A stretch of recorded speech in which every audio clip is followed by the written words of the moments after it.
What's going on, everybody? It's Aaron back for RacingDudes.com, and you have probably known by or seen by now, we've got previews up for all of the major Derby contenders and the horses pointing to the race as of right now. And so Magic has assigned us each 6, and he gave me Tawny Port as one of my 6. And I said, oh, I could hit you for this one. I don't really want to talk about this horse, but I guess we will.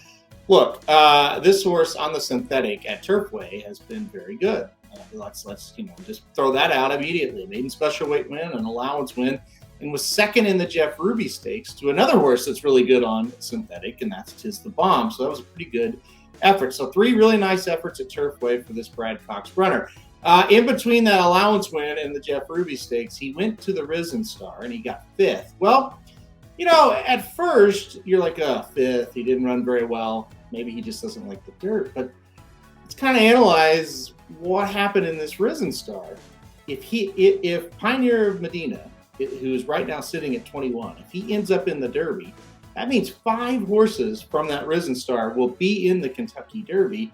And it could have been 6, but Slow Down Andy dropped out, but he also went on to win the Sunland Derby and qualify. So while he did regress speed figure, he really wasn't ever in contention to do much. It was still like, okay, maybe that's a little better than we thought. Now, fast forward to his last race, and that was the Lexington last weekend at Keeneland. And they basically said, hey, we're going to run him in the Lexington.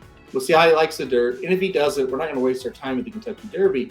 Kind of an admirable move. I liked it. Let's get him another dirt race and see.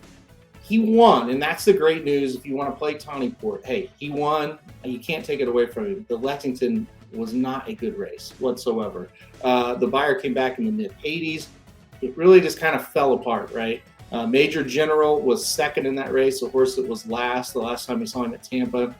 He ran a lot better, but they kind of backed up. The big thing is In Due Time was third, and so if you watch the race, In Due Time is really being asked on the turn and just drops out of it. And you're like, wow. And all of a sudden, here he comes back, and he gets third, and that to me just tells me that the horses in front of him completely stopped.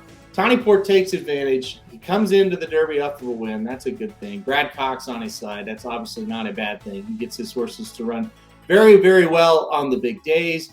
However, I do not think Tawny Port is one you need to worry about for the Kentucky Derby. I would be very surprised if he even hit the board. He seems to be a step below, but you might circle him and say, hey, after the Derby, if he comes out of it all right, depending on where they spot him, you might give him a look. I don't think he's how to say it. I don't think he's as bad as what I once thought.